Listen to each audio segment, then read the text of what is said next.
오늘의 플러스, 부와 인재의 블랙홀이 된 아랍에미리트, 그 원동력을 알아봅니다. 네옴시티의 저자이신 유태양 작가 모셨습니다. 어서 오세요. 안녕하십니까. 예, 작가님, 우선 작가님 어떤 분인지 모르는 분도 계실 거 아니겠습니까? 먼저 자기소개 좀 부탁드립니다. 예, 안녕하세요. 저는 유태양이라고 합니다. 저는 2016년부터 2024년 사이, 2024년까지 아랍에미레이트에 있는 리서치 회사에서 산업 리서처로 일했고요. 네. 최근에는 좀 자리를 움직여서 무카사프 캐피탈이라는 회사의 공동대표로 있습니다. 네. 그래서 저는 주로 한 일들이 아랍에미레이트를 포함해서 GCC라고 하죠. 예. 중동에 우리가 생각하는 서구 부국들, 사우디라든지 아랍에미레이트, 쿠웨이트, 카타르 같은 나라들의 산업 보고서, 정책 연구를 하는 업무를 하다가 최근에는 조금 자리를 옮겨서 두바이라든지 아부다비 이런 나라들의 부자들, 특히 리치들, 슈퍼리치들의 투자 전략을 짜고 그리고 자산을 관리하는 그런 일을 하고 있습니다. 네.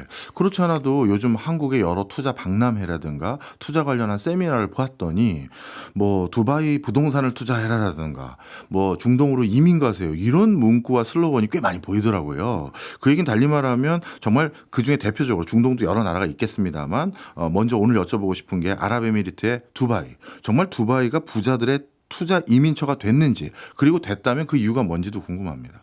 일단은 대세적으로는 글로벌 부자들이 많이 모이는 지역이 된 건 맞습니다. 예.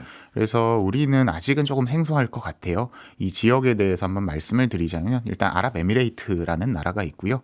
여기의 수도는 아부다비입니다. 근데 아랍에미레이트가 7개국 연합이에요. 예. 그래서 7개국 중에 가장 힘이 센 나라가 원래 아부다비였고 그다음에 두 번째로 힘이 센 나라가 두바이였는데 두바이 같은 경우에는 최근에 공격적인 부자들 유치 전략을 펴면서 부자들뿐만이 아니라 중산층들의 이민 허브가 되어가고 있다라고 말씀드릴 수 있을 것 같습니다. 네, 단순히 초우량 슈퍼 리치들뿐만 아니라 이제 중산층까지도 두바이 이민을 많이 간다 이런 얘기네요. 그럼 이민을 많이 가는 원인 이유가 있을 거 아니겠습니까? 여러 가지 이유가 있겠습니다만은 첫 번째는 우선은 세금 이슈가 있을 것 같고요. 세금. 소득세와 상속세가 아직 없습니다. 소득세가 없어요? 예, 그래서 여기는 우리가 항상 특히 전문직들 그런 이야기를 많이 하잖아요.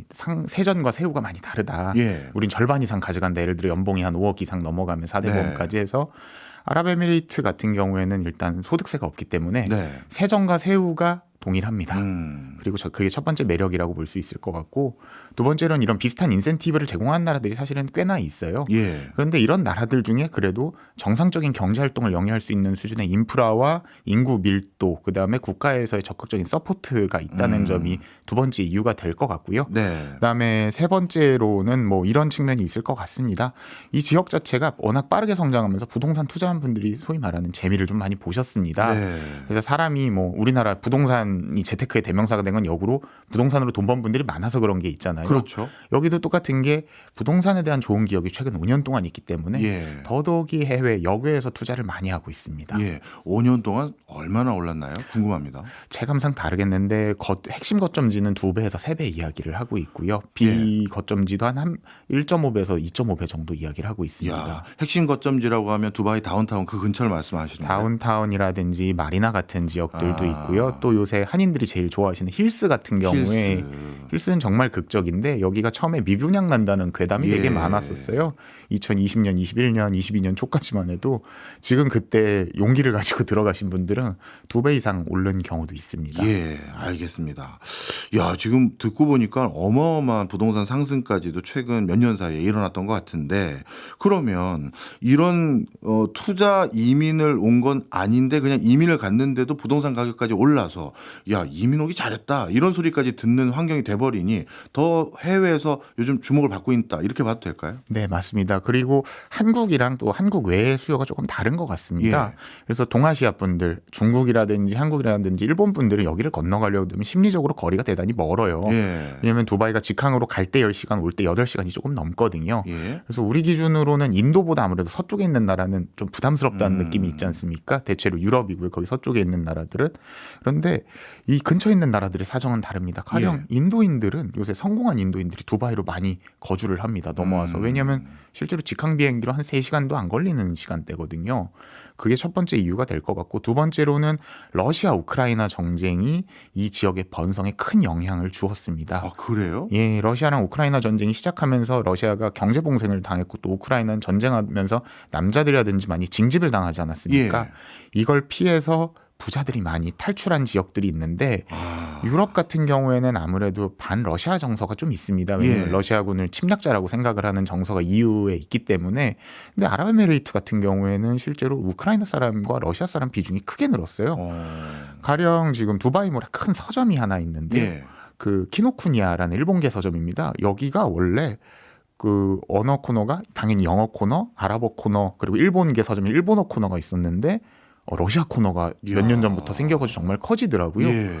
그래서 체감상으로는 5%에서 10% 정도가 러시아 사람인 거라는 생각이 좀 듭니다. 러우 전쟁 터지고 나서 러시아의 갑부들이 자산을 은닉하고 어떻게 보면 도피하기 위한 대표적인 장소로 두바이를 선택했다. 이렇게 봐도 되겠군요. 그것도 근거가 있는 말씀이시죠. 그런데 궁금한 게요. 두바이도 국가인데 세금을 안 거두면 그 좋은 인프라를 뭘로 조성하는 겁니까? 아랍에미레이트가 국가고 두바이가 그 행정 부수도 정도 역할을 예. 맡고 있거든요. 그래서 UAE 같은 경우는 정부가 돈이 많습니다. 그래서 정부가 돈이 많다는 게 우리 생각이랑 다르게 그 수도인 아부다비는 아직도 석유가 많이 나요. 예. 근데 부수도인 두바이는 보면은 석유 의존도가 10%가 GDP에서 안 되는 수준입니다. 그럼 뭘로 벌어요? 여기 같은 경우는 관광업, 금융업, 건설업이라든지 이런 것들이 아주 잘 정비가 예. 되어 있고, 그래서 두바이가 아랍에서 제일 부유한 나라다, 제일 성장한 나라다라고는 함부로 이야기할 수 없지만 많은 GCC의 도시 국가들, 예. 카타르라든지 아부다비라든지 뭐 쿠웨이트라든지 이런 국가들이 항상 케이스 스터디로 연구하는 게 아랍에미레이트에서 특히 두바이는 어떻게 저렇게 균형 성장, 예. 탈석유 성장을 이뤘는가라는 거고요.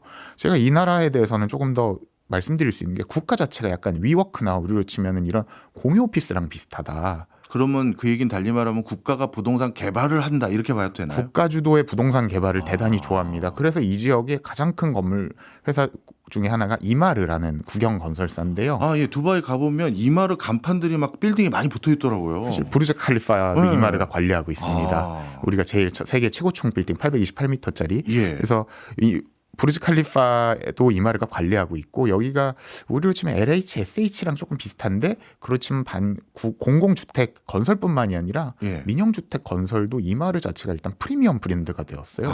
그래서 우리도 뭐 유명한 아파트 브랜드들이 있지 않습니까? 네, 탑3군, 네. 탑5. 여기는 분양만 뜨면 사람들이 우르르 달려가서 완판시키듯이 네. 이마르가 사는 건물은 어지간한 입지했으면 거의 완판이 됩니다. 이거랑 비슷하게 또 지금 왕가랑 두바이 공공에서 미는 또 건설사가 알와슬이라는 건설사가 예. 있고요. 여기 같은 경우에는 골프랑 접목한 신도시를 계속 개발하고 있습니다. 예. 그래서 이렇게 국가 단위에서 부동산을 개발해서 외국인들한테도 팔고 자국민들한테도 팔고 뭐 이런 모델이 있다 보니까 사실은 가격이 빠르게 올라갈 수 있죠. 아, 그렇군요. 그 두바이나 이런 데 가서 보이는 간판인 이마르라든가 디막이라고 해야 되는가 다막이라고 해야 됩니까? 어떻게 읽어야 됩니까? 다막입니다. 다막이군요. 이런 회사들이 다 어떻게 보면 정부의 관리 감독 아래에 있는 회사들이 대부분이다. 이렇게 보면 되는 거군요. 이마르랑 그 왈와슬 같은 경우는 공공기관이고요. 다막 같은 경우는 공공기관이군요. 민영기관입니다. 우리 지금 공공기관 공기업 정도 위치를 공기업. 차지하고 있습니다.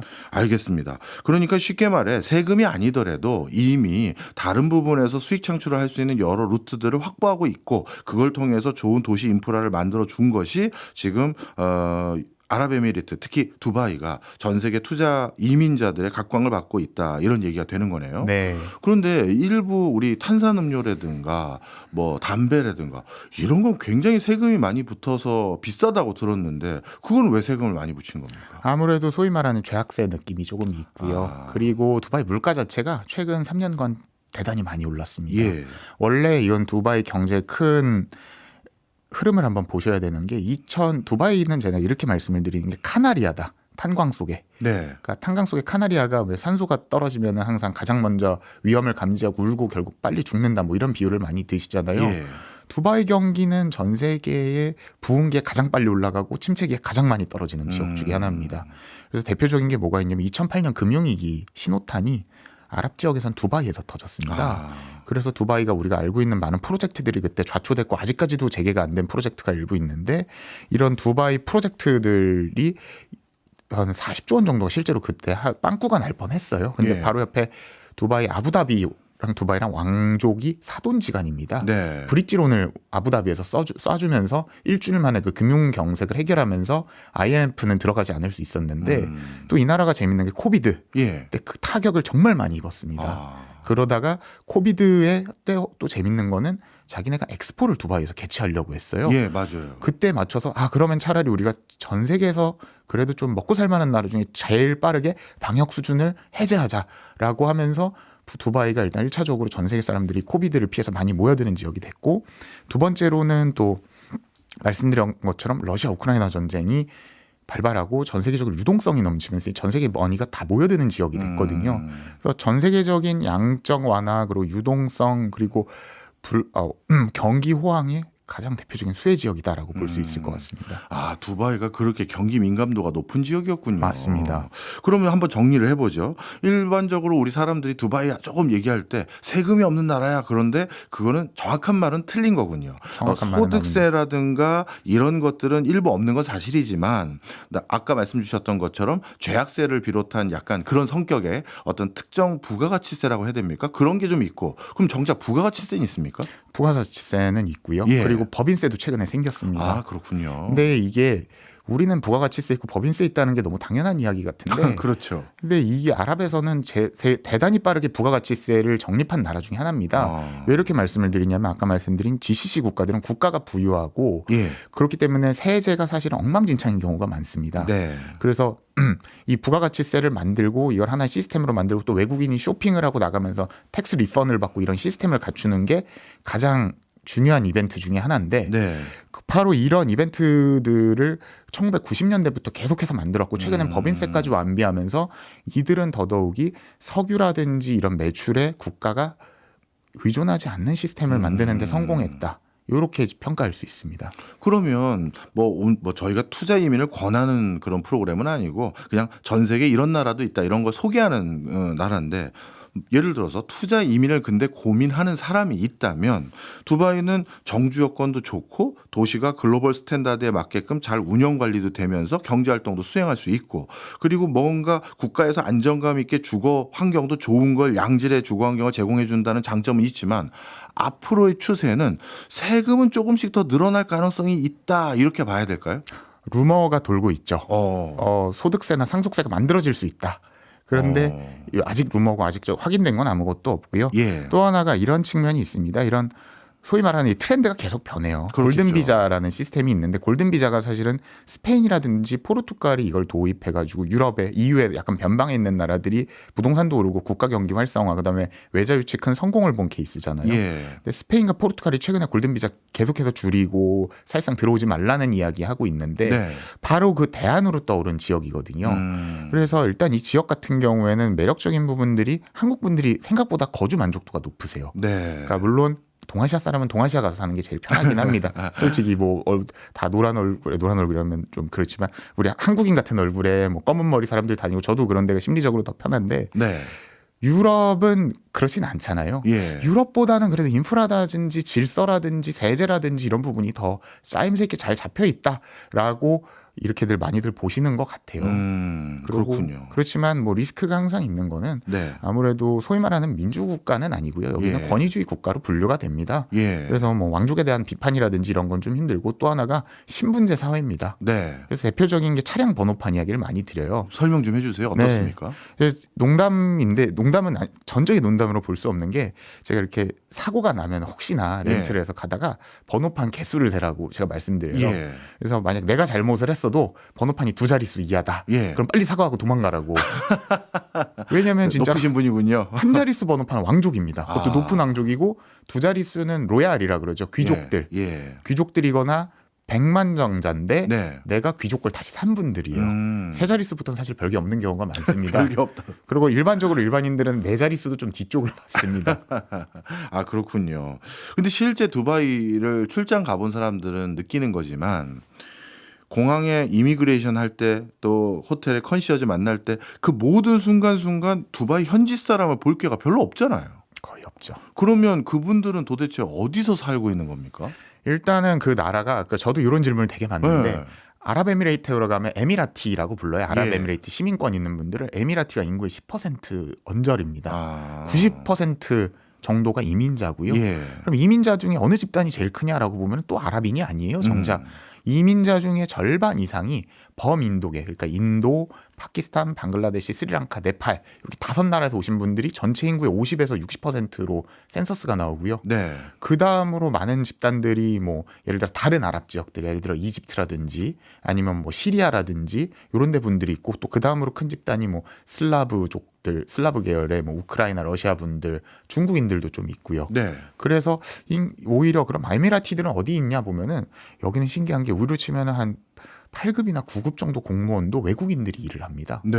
그래서 공항을 가면은 이런 직원분들이 아랍인이 아니고 그런 것 같더라고요. 거기서 좀 좋은 자리 있잖아요. 도장 찍어주고 편하고 아니면 좀 멋있는 옷 입고 정복 입고 경찰인데 간부급으로 일하시고 이런 분들이 바로 에미라티입니다. 그래서 현실적으로 거주지도 분리가 많이 됩니다. 아, 그렇군요. 그러면 그분들은 두바이 안에서 어떤 특정 지역 안에서만 같이 모여 사는 거다, 이렇게 봐도 되나요? 그러니까 모든 민족 집단이 좀 민족끼리 그 섹터를 나눠서 사는 게 강하죠. 네, 알겠습니다. 자, 어떻게 보면 부자들의 은신처가 되어가고 있는 두바이인 것 같은데, 그런데 이런 것들이 더 각광받는 과정에서 원래 부자들의 은신처라고 해야 될까요? 이민 선호처가 싱가포르였는데 싱가포르 대신 두바이를 많이 선택하는 점들이 생겼다라고 하는데, 싱가포르는 어떤 일이 있어서 두바이로 많이 온다고들 하던가요? 저는 뭐 제가 사업하는 지역이 아랍에미레이트니까 뭐 싱가포르에 대해서 아주 정확하게 알지는 못합니다만 저희가 최근에도 케이스가 하나 있어요. 예. 소위 말하는 슈퍼리치급인 분이 부동산 투자하시는 걸 조금 도와드렸습니다. 예. 저희가. 근데 이 슈퍼리치를 하면 1,000억대 부자인 거죠, 최소한. 그런데 이분이나 이런 분들을 도와드리거나 하면서 나오는 공통적인 재밌는 현상이 싱가포르이 2022년 정도까지는 대단히 우호적이었습니다. 예. 그래서 100억대 부자들, 우리가 생각하는 일반적인 부자들이 싱가포르에 많이 건너가고 거기서 사업을 영위하시고 했는데, 싱가포르이 지금 이런 일반 리치들은 더 이상 그렇게 좋은 우호적으로 굴진 않습니다.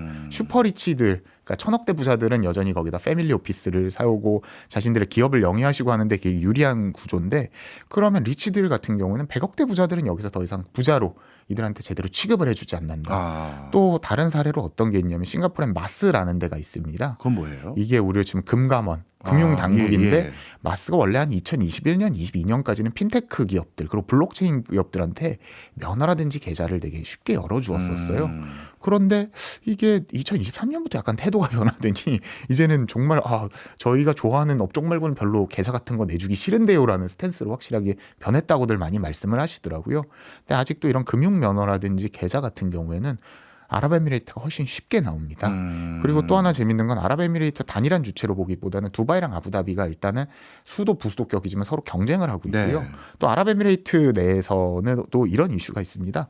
아랍에미레이트 내에서도 경제자유구역이 한 40여 개 있습니다. 네. 근데 경제자유구역이 우리가 생각하는 경제자유구역이랑 다르게 예. 몇몇 지역은 아예 자체 입법권 가지고까지 가지고 있을 정도로 미니 국가예요. 예. 이들끼리도 서로 인센티브를 주고 경쟁을 하고 있는데 예. 대표적으로 아부다비에 있는 ADGM이라는 지역은 핀테크 금융업으로 도약하기 위해서 새로운 면허, 예를 들어 블록체인 사업 면허 이런 걸 만들어 놨거든요. 그러니까 글로벌에서 가장 큰 뭐 블록체인 회사인 바이낸스 같은 경우인데 거기 ADGM에 사무실 있다고 하더라고요. 네, 최근에 거기 사무실을 이전을 했고요. 예. 이런 일들이 계속 발생하다 보니까 사실 매력적일 수밖에 없죠. 아, 그렇군요. 어찌 보면 싱가포르와 달리 미래 신산업도 육성하고 새로운 어떤 교두보를 만들기 위한 적극적인 세일즈, 이런 것들이 두바이를 비롯한 아부다비 그리고 아랍에미리트 전 지역에 활성화를 입히고 있다, 이렇게 보시면 되겠군요. 자, 그런데 이런 걸 지켜만 보고 있을 수 없는 나라가 또 사우디 아니겠습니까? 사우디는 그러면 UAE를 보면서 나름대로 야, 우리가 이러고 있을 때가 아닌 것 같은데 생각할 것 같은데요? 사실은 빈살만 왕세자가 지금 최고 실권자고 예. 국왕이 원체 나이가 많으시니까요. 그 나라 살만 국왕이. 그래서 빈살만 왕세자가 여러 가지 국가 부양책을 지금 경제 드라이브를 걸고 있는데, 그 중에 하나가 잘 보면 타도 UAE스러운 느낌이 좀 있어요. 물론 사우디와 UAE는 우방입니다. 왜냐하면 네. 종교적으로도 같고 두 나라가 워낙 정치적 외교적으로 같은 스탠스를 할 때가 많기 때문에 경제적으로는 뭐 이런 얘기를 계속합니다. 사우디 같은 경우에는 우리나라에서 GCC 즉 중동 지역에서 사업하고 싶으면 여기다 본사 갖다 놓고 다른 데 있는 본사도 일로 빼다 놓지 않으면 우리나라에서 사업할 수 없어. 사우디 시장이 4천만에 가까운 거 알지? 니네 아랍에미레이트 시장 1,000만밖에 안 되잖아. 이런 눈치를 계속 주고 있는 게 하나가 있고요. 네. 그다음에 또 하나가, 이거는 좀 이상하게 들릴 수 있는데 사우디아라비아가 드디어 민법이 생겼습니다. 좀 표현이 이상하네요, 네. 진짜. 그러니까 이것도 이상한데 G20 국가 중에 아마 거의 유일할 겁니다. 예. 민법이 없었고 나머지는 샤리아라는 종교법을 종교법. 기준으로 판단을 했는데 민법을 만들었다는 거는 외국 기업들이 들어와서 외국인들이 들어와서 조금 더 그들이 글로벌 스탠다드에 맞게 사업할 수 있게 그다음에 사람을 만날 수 있게 해주겠다. 예. 이런 것도 있고 그러니까 인센티브와 디센티브를 쓰고 있으나 현지에서 본 거는 아직은 사우디는 멀었다. 왜냐하면 소위 사우디병이라고 얘기를 하는데 사우다이제이션이라는 개념이 있어요. 그러니까 특정한 국가가 기업이 국가가 사우디에 진출하고 싶으면 여러 가지 현지 커스텀에 맞추고 레귤레이션에 맞춰야 되는데 그 허들이 정책적으로도 그리고 실질적으로 너무 늦고 이런 오퍼레이션이나 거버넌스가 사실은 우리가 보기에 정말 답답합니다. 예. 도장 하나 찍는데 9개월 걸리고 그 도장 찍어서 다음 도장 갔더니 담당자 바뀌어 있고 이런 인들이 빈번하다 보니까 사우디에서 기업하시는 사우디에 계신 한인이 1,000명밖에 안 돼요.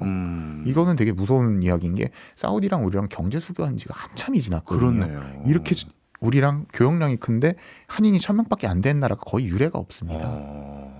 야, 그것도 진짜 놀라운 사실입니다. 네. 지금 그럼 두바이에는 한인이 얼마나 있습니까? 통계마다 다른데요. 아랍에미레이트 제 기억에 2023년인가 4년 통계 아랍에미레이트 전체 10,000명이라고 했는데 네. 이거는 통계고요. 저 같은 사람들 왔다 갔다 하는 사람들 그리고 외황사 직원들 네. 이런 분들이까지 합치면 저는 체감에서 한 3만 명은 되지 않나. 두바이에만 한 3만 명 되는 것 같습니다. 예. 그럼 완전 상주에서 거기서 산다시피 하는 분은 몇 명이 되는 거예요? 1, 2만 명 언저리로 1, 2만 보고 명. 있습니다. 생각보다 많네요. 야, 생각보다 많은데 또 이게 네. 많은 건 아닌 게 네. 뭐 베트남에 한인들이 한 20만에서 30만 계셔서 그렇죠. 거기에 보면 호치민에만 제가 알기로 5만에서 10만 계세요. 예. 하긴 그렇게 비교하니까 또 그렇긴 하네요. 호치민의 한 군 수준입니다. 아직. 앞서 중동의 대표적인 국가인 UAE의 두바이가 세계적인 부자들의 이민처가 되고 있다 말씀을 쭉 해주셨는데 중동 그러면 맏형이라고 스스로 자임하고 있는 사우디. 이 사우디가 가만히 지켜보고 있지 않을 것 같았고 그래서 그런지 모르겠습니다만 네옴시티 이런 걸 뭐 야심차게 진행하고 있는 것 같아요. 우리 작가님이 보시기에 네옴시티 현장에서는 어떻게 평가하고 있습니까? 쉽지 않습니다. 그래서 제 책에도 그 엔딩에 이게 네. 무조건 성공한다라고도 말 못 드리고 실패한다라고도 말씀 못 드리는데 그 결론에 그렇게 냈어요. 이게 1단계 프로젝트가 작년 올해 거의 완공이 됐습니다. 그래서 그래요? 1단계 프로젝트가 완공되는 결론을 보면 이게 어느 정도 미래를 볼 수 있다. 이게 완공이 잘 되면은 미래가 네옴시티 미래 밝고 아니면 좀 어두울 거다. 그래서 1단계 프로젝트 중에 하나가 신달라라고 네. 빈살만 왕세자가 요트 매니아로 알려졌거든요. 예. 요트 및 크루즈 그리고 초호화 해양 리조트를 개발하는 사업이 있어요. 이게 거의 다 끝났는데 분위기가 별로 좋지는 않습니다. 그래서 역으로 그 옆에 홍해 개발 사업이나 이런 거는 조금 진척도가 꽤나 나아서 하이엔드 관광지로 잘 개발이 됐는데 정작 네옴시티는 조금 갈 길이 멀다. 혹은 이 정도면 이렇게 가면 또 실패할 수도 있겠다라는 게 조금 더 이제 지배적인 뷰 포인트로 자리 잡고 있습니다. 네. 지금까지 작가님 말씀을 다 들어보니까요. 뭔가 중동 지역은 국가가 주도해서 어떤 인프라를 조성하고 개발 이슈를 만들어가는 그 힘으로 뭔가 성과를 기대할 수 있는 분위기를 만들어가고 있는 것 같아요. 근데 그런 게 손바닥도 마주쳐야 소리가 날 거 아니겠습니까? 코로나19 때나 러우 전쟁 때나 이럴 때는 외부적인 요인으로 유동성이 대규모 풀렸다든가 야 내가 여기 있으면 안 되겠다라는 수요들 덕분에 정말 이제 붐이 이룰 수 있었던 것 같은데 요즘은 이제 그 유동성 잔치도 끝났고 전쟁들도 어느 순간인가 이제 일단락 될 거 아니에요. 그러면 네옴시티를 비롯해서 두바이 앞으로는 좀 이렇게 우리가 긍정적으로 생각하면 안 될 것 같은데요. 어떻습니까? 일단은 장점과 단점이 명확합니다. 네. 장점은 이렇게 생각하시면 될 것 같아요. 제가 진짜 되게 좋아하는 그 서울대 교수님이 계세요. 예. 근데 이런 분들의 아들 따님들이 요 친한 형님이 따님이 공부를 잘했는데 미국으로 대학을 갔어요. 예. 근데 이분이 취업을 어디로 했나 보네. 싱가포르에 있는 글로벌 기업의 헤드에 그러니까 HQ에 취직을 하시더라고요. 네. 그러니까 동북아시아 사람들은 지금 똑똑한 사람들이 다 싱가포르로 몰리고 있습니다. 그래서 중국계도 그렇고요. 뭐 일본인들도 좀 그렇고. 근데 인도가 제가 항상 그런 말씀드리는 게 유라시아 대륙을 반으로 접으면 인도 동쪽과 인도 서쪽으로 간다. 네. 인도 동쪽은 우리가 정서가 비슷하지 않습니까? 예. 우리 같은 얼굴에 뭐 한자 문화권, 유교 문화권. 근데 인도 서쪽인 국가들의 똑똑한 사람들은 어디로 보냐? 지금 두바이로 모이고 있습니다. 왜냐하면 아까 말씀드린 그런 인센티브 때문에 네. 아무래도 그리고 국가에서 보는 리워드가 되게 후하거든요. 예. 그런데 이건 또 하나 가려드려야 되는 게 아까 처음에 제가 두바이는 위워크형 국가다라고 말씀드렸지 않습니까? 예. 페이퍼 컴퍼니라고 우리가 흔히 이야기를 해요. 쉘 컴퍼니라고도 이야기를 하는데 거기에 거주지만 두고 다른 데서 사업하는 나라들도 있습니다. 많은 그 것 기업들이 같아요. 많습니다. 예. 그래서 왜 여기를 가 그랬더니 일단 두바이라는 단어 자체가 섹시하고 왜냐면 글로벌 허브 같은 느낌이 있고 세제 혜택도 있고 그렇지만 사업하기에는 좀 이루다. 두바이 인구 해봤자 인구 450만인데 이민자 합쳐서 그리고 여기다 아랍에미리트 해봤자 1000만 명인데 여기서 우리가 어떤 내수를 기대할 것이며 그래서 HQ 두고 세제 혜택 받고 정각 비즈니스는 뭐 유럽 가서 하자. 예. 아니 옆에 뭐 이집트 가서 하자. 이런 경우를 전 너무 많이 봐서 그래서 분명히 그림자는 있고 또 하나는 이게 원래도 양극화가 컸고 빈부격차가 컸던 지역인데 예. 이제는 정말 무시무시해지고 있죠. 예. 제가 현장에서 봤던 걸 우리 작가님께 한번 여쭤보면 이게 일반적인 건지 어느 회사를 방문을 했어요. 그랬더니 두바이에 사무실이 있다고 해서 그랬더니 오피스가 뭐 한 200~300명 일할 수 있는 한 층을 통으로 임대를 했는데 정작 일하는 사람 2명이더라고요. 그런 회사들이 많은 겁니까? 그 정도면 양반입니다. 양반이에요? 공유 오피스가 엄청 잘 돼요. 그래서 국가에서도 공유 오피스를 운영하는데 예. 텅텅 비어 있는 경우도 많습니다. 그렇군요. 네. 그러니까 실제 두바이에 사무실이 있다고 해서 그게 온전히 두바이에서만 상주하면서 일한다 이렇게 보면 안 된다 이렇게 봐야 되겠군요. 저만 해도 지금 사무실이 그 두바이에 있는데 한국이랑 뭐 다른 나라들 워낙 많아 왔다 갔다 하다 보니까 그러니까 그 사실 이런 사람들까지 포함하면 정말 많다. 그러니까 수요가 허수요가 실수요를 좀 구분하셔야 된다. 이게 가장 핵심 포인트일 것 같습니다. 그러면 두바이에 장기간 체류하면서 이민 가려는 분들 아니면 두바이를 기반으로 아예 사업하려는 분들은 약간 고민이 되겠는데요. 실제 여기에 어마어마한 회사들이 있대. 거기에 직원들 많이 있나 봐 하고 왔는데 정작 그 사람들은 다 해외에 국제적인 교류협력하러 다 돌아다니고 여기에는 내수가 별로 없다. 이럴 것 같은데요. 그 말도 맞고요. 제가 여기서 사업하시는 분들을 솔직히 말씀드리면 처음엔 일단 말립니다. 저는 투자지로는 추천을 드리는 경우가 네. 있는데 사업지라나 GCC에서도 여기가 조금 오히려 쉽지는 않습니다라는 말씀드린 게 기업 HQ를 세우기엔 참 좋은 구조예요. 네. 왜냐하면 제도도 잘 정비가 되어 있고 예를 들어 또 재밌는 게 DIFC 같은 지역 여기는 우리로 치면 여의도 같은 경제자유구역인데 영국법으로 판단을 합니다. 네. 이유가 이거예요. 우리는 글로벌 스탠다드에 맞추겠다. 그런데 이게 아니고 우리가 가서 두바이가 막 아랍 부자들도 많고 내수 시장을 타깃할 거예요라고 하면은 저 일단 잠깐만 생각 더 해보셔라. 제가 왜 그렇게 말씀을 드리냐면 아까 인구 구성이 아랍인이 전체 인구의 20% 정도밖에 안 되고 네. 그중에 에미라티 우리가 생각하는 아랍 부자로 해당하는 시민권자는 전체 인구의 10%밖에 안 되거든요. 그러다 보니까 그러면 또 인도계가 또 한 30% 갖고 있고 파키스탄계 15%, 방글라데시 10%, 러시아계 뭐 한 7~8% 이렇게 놓고 보면 이 시장이 얼마나 쪼개져 있는데 여기 한국 물건을 가져가서 명확하게 그렇네요. 타겟을 하겠다가 1번. 그리고 두 번째가 여기가 의외로 가격 경쟁력이 먹히는 지역입니다. 예. 그래서 뭐든지 물건을 들고 가면 아랍 사람들이 이게 좀 협상을 좋은 말로 하면 협상을 잘하고 네. 나쁜 말로 하면은 독박을 잘 씌웁니다. 그래서 중국 기업들이 여기 와서 생각보다 피해를 많이 봤어요. 네. 저희가 옆에 보니까 옆에 인도 회사한테 물어보니까 이거 반값으로 해준다는데 당신네도 맞춰주세요라고 해서 수주를 한 다음에 대금을 아랍 지역이 잘 지급을 안 해요. 네. 늦게 하거나 그런 걸로 피해 보신 분들이 많아서 여기 내수 시장은 정말 많이 꼼꼼하게 보시고 들어가라. 목적이 없이 들어가서 이 시장이 크니까 시장도 크지 않고요. 일단 인구가 너무 그 인구 집단이 다양하다 보니까 네네. 취향이 다릅니다. 예, 분절화된 시장이지 아랍에미리트, 두바이 이런 데를 하나의 시장으로 봤다가는 큰일 난다. 큰일 납니다. 예, 이렇게 보면 되겠군요. 자, 그러면 좀 구체적으로 이민은 아랍에미리트는 어떤 방식으로 받고 있는지 그 프로세스를 좀 설명 좀 해주세요. 제가 묶어서 3부제 시스템이라고 말씀을 드려요. 예. 이민 이주를 묶어서 설명드릴게요. 아랍에미리트는 세 가지 형태의 이민 이주를 받습니다. 첫 번째로는 단순 노동자들, 네. 블루 컬러들. 그리고 이분들은 참 가면 힘들게 사세요. 음. 왜냐하면 그 대체 가능한 인력들이에요. 뭐 두바이 이야기는 아니겠습니다. 바로 옆에 카타르 같은 경우에 네. 월드컵 했지 않습니까? 예. 한 3년 됐죠. 월드컵 지으면서 6,000명 정도가 죽었다고 해요. 산재로. 왜요? 산재로.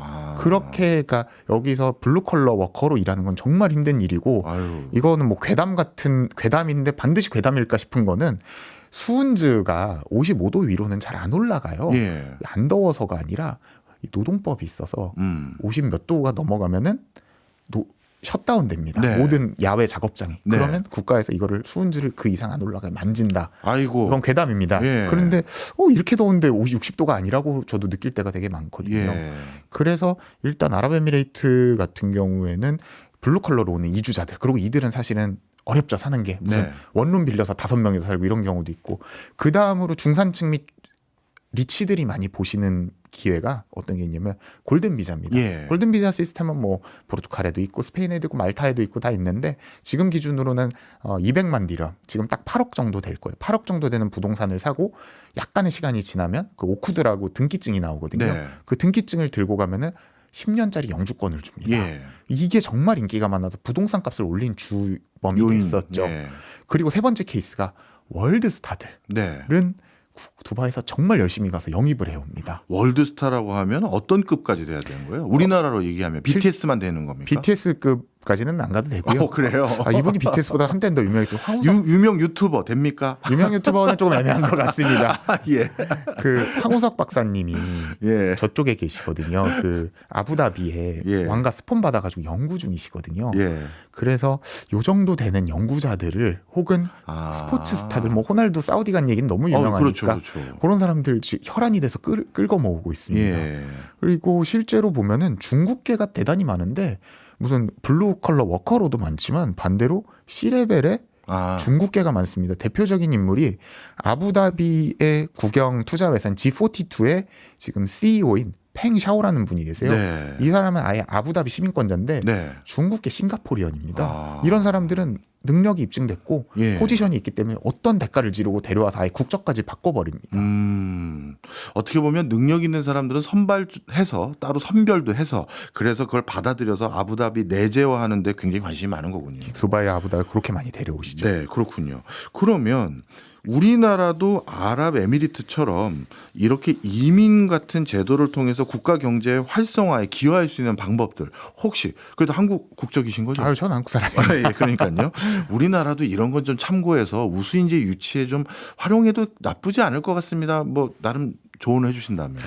한국 같은 경우에 좀 반이민 정서가 사실 있는 나라잖아요. 그렇겠죠. 그리고 네. 그걸 보면은 외국인과 내국인 대우가 사실 동일하게 맞춰져 있어요. 네. 법적으로. 근데 여기 같은 경우에는 두바이라든지 아부다비에 지금 전략을 되게 잘 쓰고 있는 게 네. 가려운 데를 긁어주는 타겟형 이민을 잘한다. 그래서 가령 뭐 타겟형 이민이라면 가령 우리도 3D 잡 같은 경우에는 지금 현장에서 되게 사람을 먹고 한다는 이야기가 있는데 네. 바로 그런 부분들 같은 경우에는 유연한 노동력을 데려와 가지고 이 부분을 채우고 있고 그래서 현장에서 사람 없다는 수요를 채워주고 또 하나는 국가 성장을 견인할 수 있는 A급 외국인이라고 흔히 얘기하는데 아까 말씀드린 황우석 박사라든지 스포츠 스타들 그리고 연구기관에 AI 인재를 엄청 많이 지금 데려가고 있습니다. 예.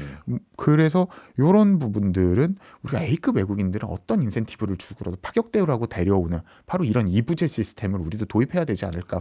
부동산 같은 경우에는 우리도 뭐 지금 너무 많이 올라서 수도권이 그렇죠. 걱정이죠. 뭐. 골든 비자 시스템 함부로 들어오자는 얘기를 못 하겠지만 예. 그런 이런 두 가지 시스템 분명히 참고할 만합니다. 네. 사실 우리나라도 외국인 그 계절 근로자들이 한국 경제에 기여하는 바도 크긴 하지만 또 나름대로 그 과정에서 불협화음이 없다면 그것도 거짓말이잖아요. 맞습니다. 그래서 뭔가 새로운 이민 제도를 활성화시키는 부분에 대해서도 많은 사람들이 심사숙고해야 된다라고 하긴 하는데 결국 결론적으로 이렇게 단순하게 얘기할 수 있을진 모르겠습니다만 아랍에미리트 이민 정책으로 국가가 플러스가 되고 있다 없다 하면 어떻게 판단하십니까? 무조건 플러스죠. 그렇군요. 사실은 10년 전 20년 전만 해도 두바이라는 나라 어디 있는지 대부분 모르시고 그렇네요. 좀 이런 거 뭐 박 교수님처럼 이런 국제 정세 잘 하시고 이런 걸 계속 공부하시는 분이 아는 나라였는데 그러니까 원래는 GCC에서도 여기가 잘 사는 지역이 아니었던 게 예. 원래 진주조개 잡이로 먹고 살던 섬이었어요. 그러니까 해안가 국가고 이만큼 커진 지가 한 20년을 30년밖에 안 되고요. 네. 왜 그렇게 됐나 또 근원을 찾아보면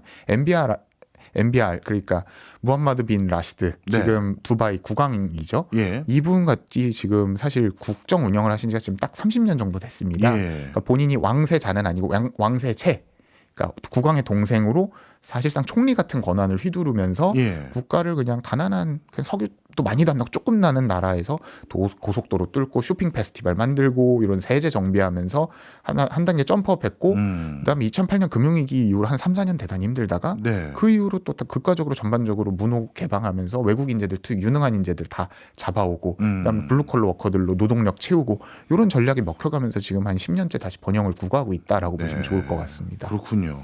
나름대로 이민 정책에 주요해서 성장을 하고 있는 것 같은데 그래도 이렇게 많은 사람들이 이민 오면 원주민들하고 뭐 갈등 이런 거 있지 않을까요?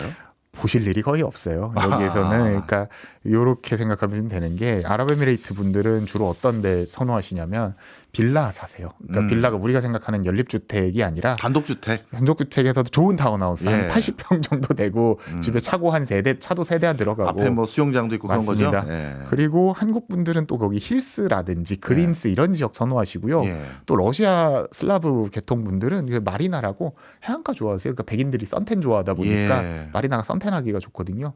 인종구역별로 사는 데도 조금 다르고 설령 그리고 에미레이트 사람을 보기가 참 쉽지 않습니다. 네. 어찌 보면 진짜 양극화의 극단을 볼 수 있는 나라가 두바이다 이렇게 봐야 되겠군요. 맞습니다. 그러면 우리가 이제 상상할 수 있게끔 빈부격차의 극단 실제로 체험한 사례 한두 개만 얘기해 주세요. 여기는 정말 빈부격차는 역으로 갈등은 없습니다. 역으로 예, 이렇게 갈등은 설명드리면 없는데. 왜 갈등이 없냐면 여기에서 극빈층을 차지하는 사람들이 이주노동자거든요. 불만을 표시하면 그냥 자국으로 돌려보내기 때문에. 예. 근데 뭐 약간 이런 겁니다. 그 저희 되게 좋은 몰 같은 데 가면은 예. 뭐 에미레이트 몰이나 이런 데 가면은 명품 브랜드 앞에 지금은 좀 덜합니다. 몇 년 전만 해도 줄을 나름 있었어요. 네. 그게 무슨 그 롤렉스도 아니고 뭐 유명한 V4 뭐 이런 거 있잖아요. 바쉐론 콘스탄틴 예, 뭐 예. 이런 시계 브랜드 보면은 뭐 가서 보지도 않고 이렇게 찍으세요. 거기 들어가시는 분들이 아랍 네. 토브 입고 예. 들어가가지고 옆에 청소하는 청소 노동자들이 그 옆에 쓰레기 줍고 있고. 근데 예. 이분들이랑 뭐 이런 거죠. 이분 시급이 보통 뭐 몇천 원 수준이니까. 그리고 또 하나가 뭐 이런 그 글로벌 몰뿐만이 아니라 거주지를 가게 되면은 그런 빌라 같은 데는 뭐 빌라에서 조금 더 벗어나면 인구 밀집 지역들, 과밀 예. 지역들 보면은 무슨 원베드룸 아파트에 5명씩 삽니다. 방 하나를 쪼개가지고 쉐어하우스라고. 이주 노동자들인가요? 이주 노동자들이죠 대체로. 정말 극단적이군요. 네. 예.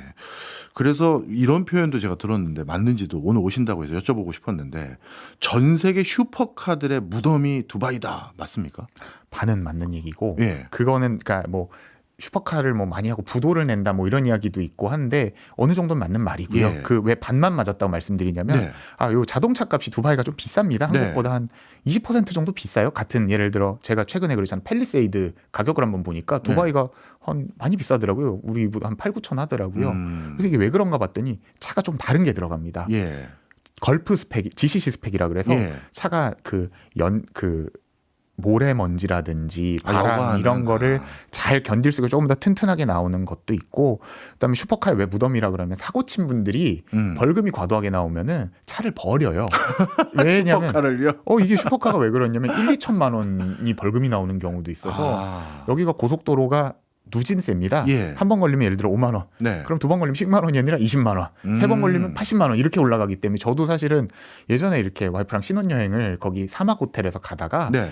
그러니까 아부다비랑 두바이가 또 교통 체계가 달라요. 네. 그래서 뭐 예를 들어 두바이는 뭐 플러스 마이너스 20인데 아부다비는 1km만 넘어도 바로 그 경고 거리거든요. 그것도 모르고 전 두바이 규제에 맞춰서 아부다비 넘어갔다가 보니까 우와 이게 뭐야 120만 원 나와 있는 거예요 벌금이. 와. 그런데 슈퍼카 가지고 밟으면 더 밟으니까. 그렇죠. 그래서 실제로 지금 현지 렌터카 업체들이 약간 고충토로하는 게 예. 렌터카를 빌려가서 버린다. 자꾸 사람들이 유기한다. 이해했습니다. 예, 그런 또 나름대로 제도적인 또 차이도 네. 요인이 하나였군요. 예, 그러면 말씀 쭉 듣고 보니까 여러 가지 이민자들, 부자들 또 능력 있는 사람들을 많이 이민으로 받아들여서 국가를 발전시키기 위한 노력을 많이 하는 것 같은데 그 과정에서 뭔가 적응 못한 사람도 많을 것 같아요. 우리나라 사람들도 적응 못해서 고국으로 돌아오는 분들 많이 있습니까? 거기 향수병 좀 있죠. 왜냐하면 어쨌건 한인이 뭐 아랍에서는 진짜 최대 규모의 3만 명 네. 정도, 그러니까 실거주자 3만 명이라는 거는 그런데 실제로 이렇게 놓고 보면은 또 적응이 쉽지가 않은 게 한인이 1,000만 중에 3만 명인 거예요. 네. 그래서 뭐 바카라 원전이라든지 이런 거 짓고 나서 많이 잔류하지 않으셨어요. 돌아가셨어요. 그리고 두바이는 그나마 괜찮은데 아부다비만 해도 아부다비가 두 번째로 교민이 많거든요. 아랍에미레이트. 교민이 많이 드물어서 어떤 일이 있으면 제가 친구들이랑 같이 비즈니스 파트너에서 한국 분들인데 밥 먹으러 우르르 몰려다니까 교민분이 와서 말을 거세요. 그래서 네. 뭐지 이러봤더니 그냥 한국 사람인 것 같아서 특히 이 한 30대 젊은이들 몰려다니는 거 너무 보고 싶었는데 예. 지긋한 할머니가 말 걸고 가시더라고요. 예, 그 정도군요. 네. 자, 그러면 이런 뭐 나름대로 기회를 만들고 있는 국가니까 그리고 인도의 서쪽으로는 가장 우수한 사람들이 몰리는 곳이 두바이다 말씀 주셨으니 네. 뭔가 거기 가면 취업이나 뭐 이런 기회는 있는 겁니까? 제 친구들은 많이 현지 기업에도 취직돼서 일하고 있고 예. 또 어제도 제 친한 형이 공공기관 다니는데 네. 아부다비 회사에 면접을 봤다고 저한테 좀 알려달라고 서울에 잠깐 올라왔어요. 면접 팁을. 네, 면접 팁. 그래서 그러니까 그 분야는 제가 모르니까 그분은 엔지니어거든요. 네. 요런 거기는 문화적 컬처럴한 그게 맥락이 있다. 그렇게 좀 설명을 드렸는데 그럼에도 불구하고 여기가 한국 분들이 이제 취업이 많이 늘었고요. 예. 또 하나가 이건 있습니다. 중동계 국부 펀드들이 예. 한국인들을 중간 관리자로 많이 데려가요. 왜요? 그래서 일단은 아시아 계통 중에 사실 중국인들은 이게 있죠. 자기가 똑똑하고 잘하면 싱가포르 같은 데는 중국계가 잡고 있잖아요. 홍콩을. 그렇죠, 그렇죠. 거기로 가면 한국 사람들이 가면은 사실은 이군 취급받거든요. 예. 그런데 아랍에미레이트나 사우디 같은 데는 어차피 여기는 마인드 자체가 의사결정권자 말고 실무자의 탑 레벨은 다 외국인 씁니다. 그동안 백인 썼는데 백인 말고 동아시아인들도 이제 글로벌 스탠다드에 잘 맞추고 영어 잘하고 또 파이낸스 쪽 투자 인베스트먼트 포트폴리오 괜찮으니까 이 사람을 데려와 볼까 해서 네. 어지간한 좋은 패밀리 오피스, 왕가에서 운영 패밀리 오피스 보면 한국 분들이 이제 꽤나 보이세요. 그럼 나름대로 우리에게도 기회가 되는 거네요. 기회가 되고 있죠. 예. 그러면 한국 입장에서는 앞으로 중동 시장을 더 많이 개척해야 될 이유들이 참 많은데 오히려 그분들이 현지에 대한 이해도도 높이고 그리고 그런 경험들을 바탕으로 한국계 회사에 다시 취업하거나 아니면 교류 협력하는데 기회를 만들면 이건 든든한 자산이 될 것 같습니다. 맞습니다. 예. 그리고 최근에 저한테 자문 많이 들어와서 좀 제 경험으로 말씀을 드리자면 지금 어떤 상황이냐면 여러 가지 이렇게 산업이 번지는 이렇게 진화하는 속도가 있는데 K컬처는 많이 넘어갔어요. 근데 중동에 가진 소프트 파워가 하드 파워는 못 넘어갔습니다. 예. 그래서 저는 지금 보고 있는 게 화장품이나 미용, 그다음에 좀 말랑말랑한 소비재들이 먼저 들어갈 수 있다. 뭐 건설 이런 거야. 뭐 우리 선배님들이 훨씬 가서 뭐 건설 많이 잘 지어 놓으셨는데 그러니까 문화는 넘어갔는데 아직은 컨슈머 쪽이 덜 넘어갔다. 예. 이 시장이 곧 열릴 거다. 예. 그래서 이런 쪽이 저는 넥스트 이 지역에서 한류를 주도할 아이템이 되지 않을까. 그렇군요. 혹시 중동 지역에서 두바이를 먼저 공략하면 다른 지역으로 퍼져갈 수 있는 구조입니까? 아니면 다 분절되어 있다고 봐야 되나요? 전자죠. 그러니까 두바이 같은 경우에는 싱가포르 같은 데는 트렌드 세터는 맞고 예. 다만 여기서 뭘 팔겠다는 많이 그러니까 물류나 네. 파이낸스 하는 회사는 그게 맞아요. 예. 두바이가 물류와 인베스트먼트 쪽이 되게 강하기 때문에 예. 다른 거는 조금 더 생각을 해보셔야 되는 거고요. 예. 그래서 저희가 항상 하는 게 두바이에 본수를 두시되 예를 들어 이게 우리가 매출이 나올 지역은 어딘가를 보셔야 된다. 두바이는 400만입니다. 인구가 아랍에미레이트 1000만이고 다 분절되어 있고 근데 옆에 가면 이집트 같은 데들 네. 인구 1억 1000만에서 2천만 정도 나오고 또 바로 옆에 이란도 네. 인구가 한 8, 9천만 되잖아요. 예. 또 하나 재밌는 게 지금 현지에서 성공한 한인 사업가분들 네. 그래서 거기 친한 변호사 형님이 하나 있는데 유 작가야 저기를 한번 봐봐. 인도가 요새 좋아. 오히려 그분은 그 변호사 형님은 계속 요새 인도 시장을 보고 계시더라고요. 왜냐하면 두바이에서 인도는 역사적으로 교류한 지가 1000년이 됐고 두 지역이 워낙 물리적으로나 정서적으로 가깝기 때문에 그래서 그런 데 진출 중간 거점으로는 괜찮습니다. 네.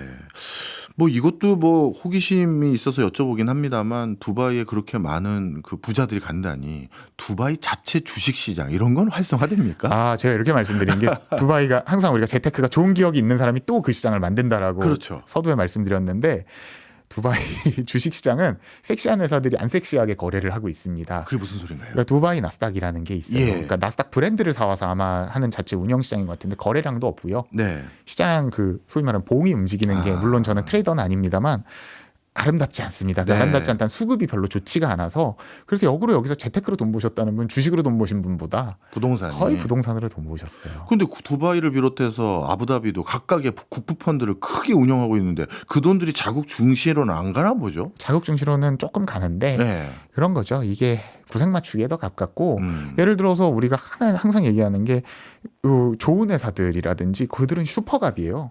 예. 쏠 수 있는 비용 자체가 단위가 다르기 때문에 예. 이제 국부펀드 일하는 한국 분한테 되게 재밌는 얘기를 들었는데 한국의 코스닥 기업들이 자기가 여기 일한다는 걸 알고 콜드콜, 그러니까 하드메일을 되게 많이 보낸대요. 우리 회사 너무 좋은 회사니까 투자해달라. 근데 이분이 계시는 회사는 지금 몇백조 원 돈을 굴리거든요. 예.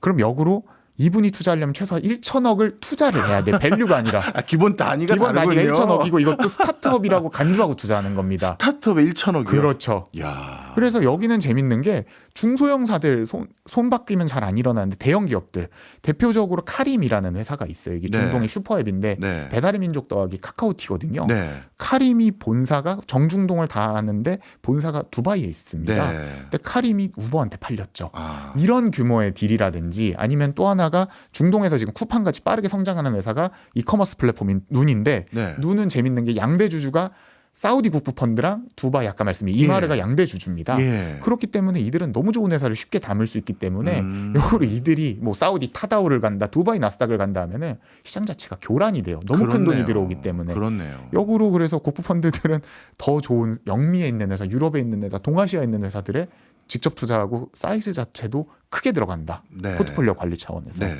그럼 마지막으로 이 질문만 한번 부탁드리고 마무리하겠습니다. 우리나라 기업 중에서 큰 펀딩이 필요한 회사들이 있을 거 아니겠습니까? 그러면 두바이나 아부다비 투자청 찾아가서 펀딩을 받을 수 있으면 좋을 것 같아요. 그런 방법은 뭔지 조언 좀 부탁드립니다. 솔직히 말씀드리면 뭐 그런 데들이 있습니다. 뭐 카타르 홀딩스, 네. 아디아, 아디오, 그다음 PIF, 그다음에 뭐 이런 펀드들 많이 있는데 네. 이런 펀드들 같은 경우에는 사실은 한국의 기업들이 직접 받기에는 사이즈가 크진 않습니다. 재간접 투자를 많이 받으세요. 네. 무슨 소리냐면 그들이 이미 한국의 벤처 캐피탈이라든지 자산운용사 LP 출자자가 돼서 여기서 다시 받아오는 경우가 있고요. 네. 그렇다고 컨벤션을 가자고 하니 컨벤션 가서 사실 딜이 잘 성사가 안 됩니다. 네. 왜요? 왜냐하면 컨벤션에는 역으로 세계에서 전 중동에서 제일 큰 컨벤션 자이텍스라고 하는데 예. IT 컨벤션 이건 거를 해도 얼마나 좋은 기업이 많이 몰려오고 있어요. 하긴 전 세계와 싸워야 되니까. 예. 저는 그래서 항상 말씀드리는 게 이게 한국에서 넘버는 의미가 없다.